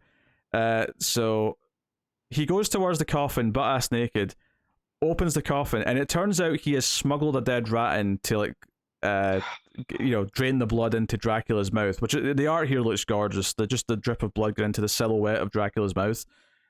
Really effective and moody. But do you want to know how he smuggled it in? Don't tell me. Don't. Is it what I think it is? Well, there's two places you could put it. Yeah. Ideally. Yeah. Or ideally. There's nothing ideal about this. Nothing ideal. No, he coughs it up. He swallowed it and coughs it up. That's a lot better than the other option. I don't know. That sounds quite disgusting, tasting this in your mouth. Yeah, but still, I mean, I can't taste from my anus, so. Yeah, okay. Well, I ain't gonna yuck anyone's yum, but I think the mouth's more disgusting personally, but I mean, open to debate. Tell us in the comments what's more disgusting. So basically, as the blood starts to drip into Dracula's mouth, you see like this page of like vampires around Europe all starting to like sense something, like their eyes are all going red and they can all feel something. And then you see Felicia's son in bed, sort of like tossing and turning in this like red. It's like a red cross like over the top of him, and it's just and the black silhouette of Dracula is at the top of it. It's hard to describe the page, but it's a really smart bit of art. Like Dracula is now in his head, and the cliffhanger of the issue is that Felicia's son, which if you remember is the detective's son, McCugan's son, Gus. He comes in with a butcher knife and says that he needs to kill Hobbs. He's compelled to do it. So this like sort of makes it more personal. It's like this kid is now being affected by Dracula's influence because he was a vampire, even if he's technically not one anymore. Super fascinating. This is a really smart issue. I liked it even more than the last issue. I think after a couple of decent arcs but not amazing arcs, I think this is like one of the best arcs in the book so far, because it really sets up the dread of Dracula, all of the history and how it's like woven into real life, and the background of the vassals and all that is super fascinating. And then you have this extra hook of this kid who was supposed to have escaped vampirism is now in some way feeling it, and on some level can still be connected to by Dracula. So it puts him at risk again, which gives you the emotional hook of like, oh shit, they need to solve this because there's someone we kind of care about who might be affected by it. So good stuff. Because he's effectively like Blade, right? Because his mom got bit while she was pregnant, right? Well, yeah, but he got cured though, because they had the one cure. Okay, that's right. So he got cured, but so he's like a vampire, like 3 steps removed. Because before he got the cure, he was like a little baby monster. He wasn't growing up because he was a vampire. Right. I remember that. That's why I was gonna say he was kind of Blade-esque, but more monstrous. And then, but yeah, him being. I don't think I ever made it this far. I think this is where I stopped getting the trades. So this is all new to me. So hearing Gus is kind of controlled is crazy. Yeah. So it's a hell of a cliffhanger, and it takes everything that sounded cool in the previous pages and made it personal and gave it stakes within the characters and the story. And I always say this about stories, that it's one thing to say the world's going to end, but I have to care about a character or two in that world for it to mean something. And good writing will always do that. So this is a case of this doing that. It's like, okay, the world's doomed because Dracula's up. Okay, now it's actually on our doorstep. Now it's affecting someone close to us. Effective. Like I said, the art is gorgeous. The way it builds up to Dracula, the way it does the old drawings of like the centuries gone by when Dracula, when all you have is like these drawings of like what might have happened with Dracula. Super effective. Really builds the mystique about it. This was a phenomenal. I'm giving this a 9.5. This was fantastic. Is this which trade is this? I want to say. Oh, I can tell you in a second. 5. This is trade 5. Oh, so maybe I need to go back and because I have up to trade 6. So there you go. On the shelf, but none of it seems familiar to me. So maybe it didn't sink in. I did read them very close back to back. So, but yeah, maybe I'm going to revisit this now. They're all sitting there. Uh-oh. Now I have to vamp after American Vampire. This is crazy. Oh, there he is. Yeah, sorry, Wesker being troublesome. So there you go. That's American Vampire, issue 29. Isn't Wesker the villain of Resident Evil? He is, yeah. That checks out then. You named him appropriately. All right, Animal Man issue 23 is my other Patreon book. So last issue we had Animal Man go back in time. Also stuff with Psycho Pirate and all the meta stuff was starting to like rile up. So there's a few things going on in this issue that's mostly big setup stuff for next issue, which is not to say it's not exciting in a lot of ways, because it is. It's maybe not as like jaw-dropping as a couple of the recent issues, but everything it's doing is pretty solid. Psycho Pirate's got his mask back on. He's getting all excited about all the worlds returning that we lost in Crisis, and he starts seeing like sort of like almost ghosts of other universes that were lost. There's like a super cat. I don't know if it's maybe streaky per se, but it's got a heat vision and stuff, so maybe it is streaky. And Jonathan Crane's like, "Hey, let me out of my cell," and he's like, "Nope, you're such a simple, dull villain. I'm having no part of that." But he walks in and he finds Ultraman and various other characters who were lost when Crisis, like, took away all the other worlds. So Ultraman as an evil Superman from Earth 3? Ultraman? Yeah. This is an old school looking outfit though. Yeah. I'm used to the newer one, which is basically just Superman's outfit with a U. Right. This has got the big blue collar and the orange cape. But yeah, so this is like setting all this stuff up, and he's talking, and he's Psycho Pirate talks to the reader a little bit. Talks to these characters who were forgotten and lost.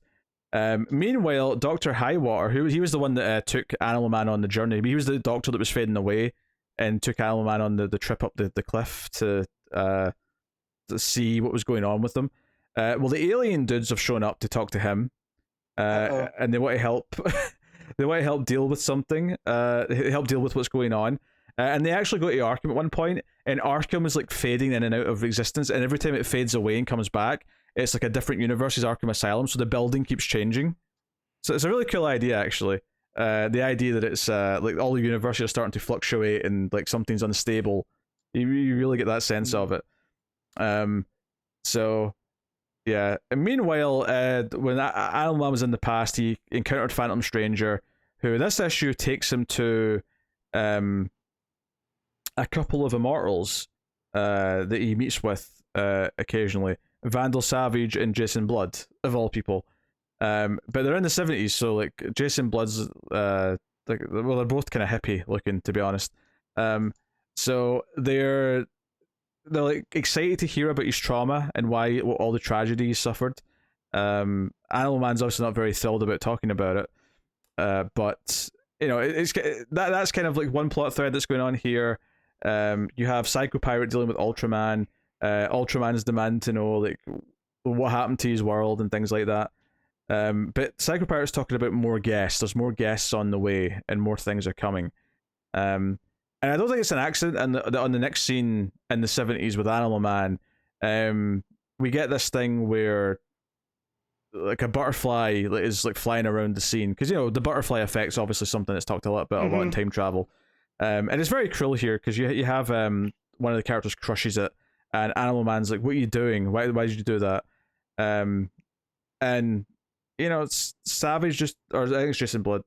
No, it's Savage. Sorry, he was talking about how, maybe it's just reincarnated. I've just sent it to its next stage of its life, and all the rest of it.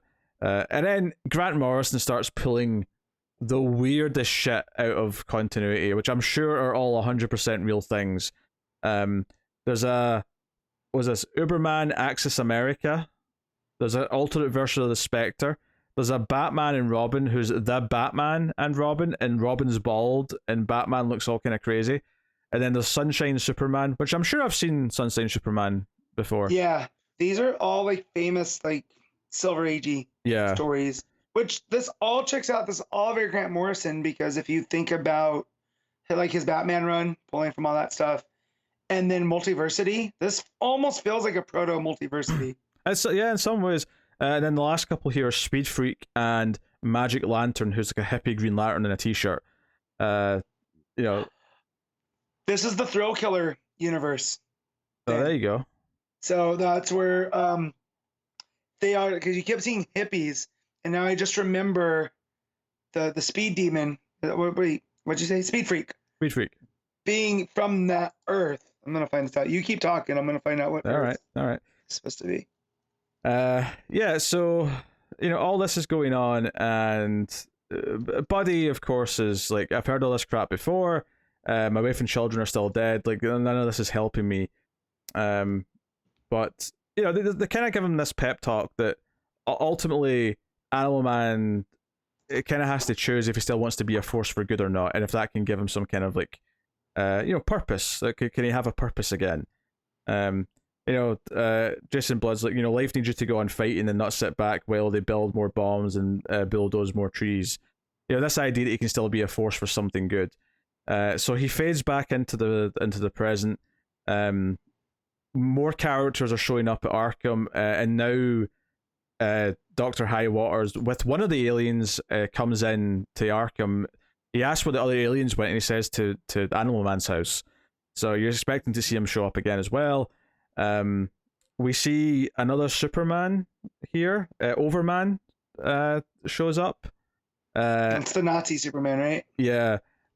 So they're talking about him, and we see some brutal examples of his world and killing people, and he wants to drop a huge bomb on the world to destroy everything, and he still kind of wants to do that. And then things get super meta when Psycho Pirate convinces Ultraman to try and break out of the comic panel. So Ultraman starts pushing up against the edge of the panel, which starts to bend, and then he actually sort of like breaks through and falls into the white, which is a really neat, silly thing. And that's when Overman kind of joins them and says, I've got the bomb, he, and he's got these red eyes. He looks super like demented. So everything's like sort of shit's hitting the fan basically, and the alien says, where is Animal Man? And then the final page is the other alien showing up with Animal Man. Full page spread. He says, it's okay, I'm here. The idea that Animal Man may be the one to save the day here. Honestly, it's a hard issue to kind of like break down in a lot of ways, because it's bouncing around these three different plots that all kind of coalesce at the end.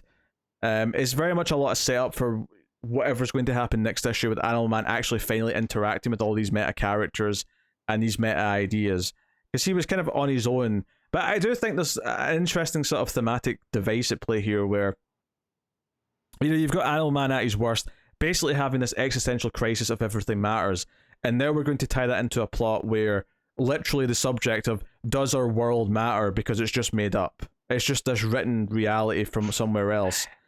So, cheerful nihilism. Yeah, so sort of tying those things together is kind of fascinating, and sort of exploring, if these characters find meaning, especially Animal Man, but if they can find meaning in their existence, it doesn't matter where they come from, or something, something like that. Yeah, I can see kind of the bit of an uplifting message by the end of this. Or maybe it'll just go full nihilist. I don't know at this point. So they're on Earth 47, which is the psychedelic Earth with the immortal teenage president as Rickard, finances its champions, the love syndicate of Dreamworld, all is groovy. So yeah, this came from Animal Man number 23. So there you go.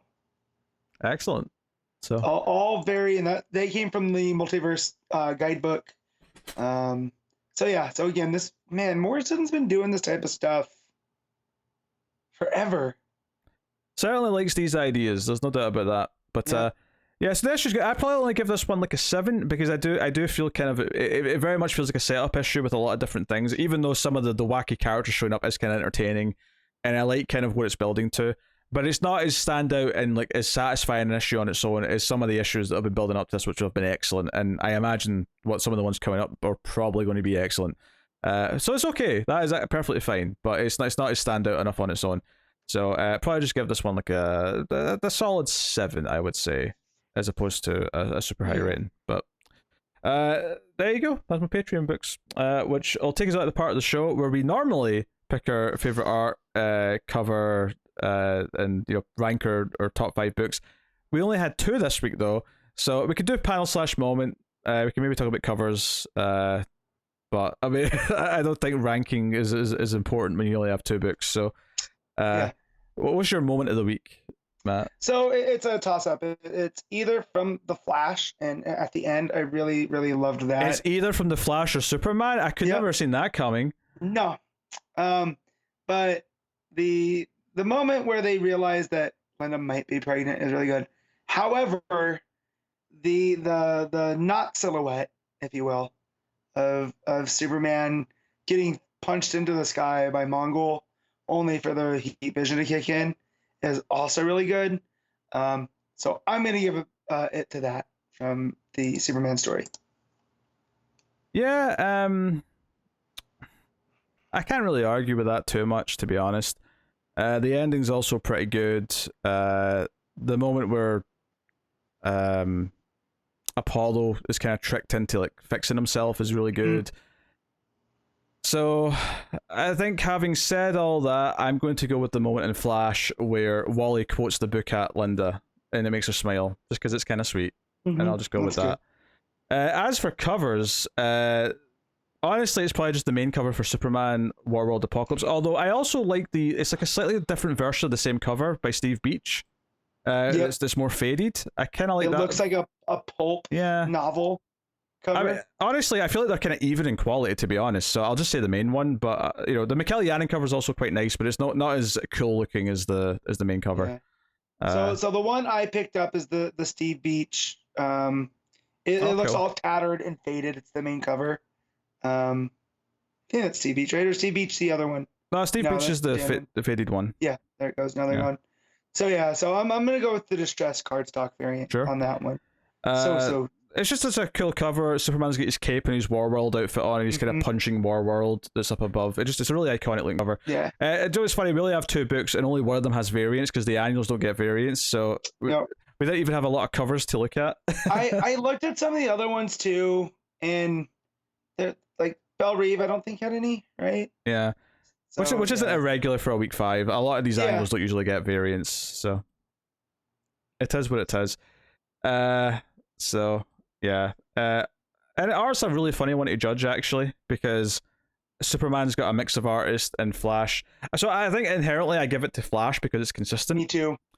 And not only is it consistent, it's consistent in that it changes style when it wants to for the book to look different from the regular art. So I think I have to give it to Flash overall. Yep. Okay. That's where I was at too. As good as some of the moments in Superman are, and they're handled really well, it's just more consistent across Flash. Well, in that case, I will tell you what's coming next week from DC Comics. So here we go. Also, I've gotten dollar as the shows went on, and it should lean forward at the light. So now here's the next week's books from DC. We got Batman 127. We got Dark Crisis on Infinite Earths issue 4. Flashpoint Beyond issue 5. Oh boy, I can't wait to see how that wraps up. Poison Ivy issue 4. Batman Beyond Neo Year issue 6. The New Champion of Shazam issue 2. Really excited to get the next one of that. Sword of Azrael issue 2. Batman Dear Detective issue 1. Is this so? That's the one that's made up of all the covers. Okay, interesting. That's $8, and looking at the rest of the books that are out next week, I'm skipping that. Sure. I don't know. I may read it. I may not. We'll see. We'll see if I take a moment of inspiration. Then we got Dark Knights of Steel, Tales from the Three Kingdoms, issue 1. So this is a one-shot. Kind of in the same way that Human Target just got a one-shot that kind of ended the break. They're billing this as a prequel, if you will. It's what happened before the series started. So I'm enjoying Dark Knights of Steel, so I'm curious to see what they do here. Yeah, we got Multiverse 18 Justice issue 4, Nubia Queen of the Amazons issue 4, Black Adam the Justice Society Files, Atom Smasher issue 1. They've been doing those.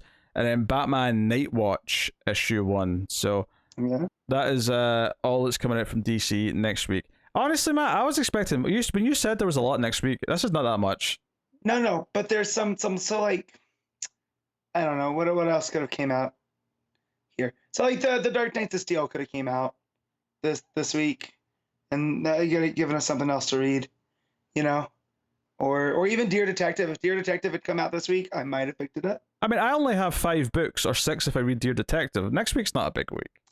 I have 6. 1, 2. Oh, you got Poison Ivy, so yeah, you got 6. 3, 4, 5, 6. So. It's going to be a big meaty conversation with Dark Crisis, right? Like, I'm sure we'll have a lot to say on that one.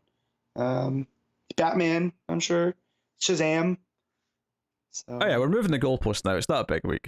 You set me up thinking there was going to be a huge list at the end of this show. That is not a huge list. Well, there's also Dear Detective. I saw that one, and either you or Connor would read that. So Who? I saw $8 and I'm being chased. So Who's Connor? What are we talking about? yeah. Are you saying I'm the only one that remembers Connor? Apparently so. Is this happening again? Like Twin Peaks, it is happening again. Yeah, get back to watching Twin Peaks, you schmuck. Hey, if I can watch Saul, then I'll get back to Twin Peaks. Oh dear. All right. I can't sit down and watch Saul because I don't have the attention span. There ain't no way Twin Peaks is getting watched. All right, I'll tell you this time to thank our Patreon producers for the month. Thank you to Tyler Hess, Cindy Palacios, David Short, Boardnow, Christopher Moy, David Brown, Al Tradesman, and Alison M. Fordyce. They are our upper tier patrons, but you can obviously support us for as any amount you want over at patreon.com/mailfuzztv. At the $5 tier specifically, you get the show sometime on a Saturday night versus the Sunday. Whenever it's ready and out the oven, you get it. So go and have a look and see if that interests you. If you want to support the content and the podcast, you can like, subscribe, ding the bell for notifications, all that stuff. Comment, share us out on Twitter. We're at DC Comics Podcast, and just generally, do things like that. All of it does help, but we do appreciate it. But that is the show. That is episode 321, and it's a weird week because it's the 5th week. But hey ho, we'll be back with a regular episode next time. Maybe there'll be a third person. Who knows if the ginger will rematerialize. But that is us. So thank you once again for watching or listening. We always appreciate it. Keep reading DC Comics, and remember to never get lost in the Speed Force.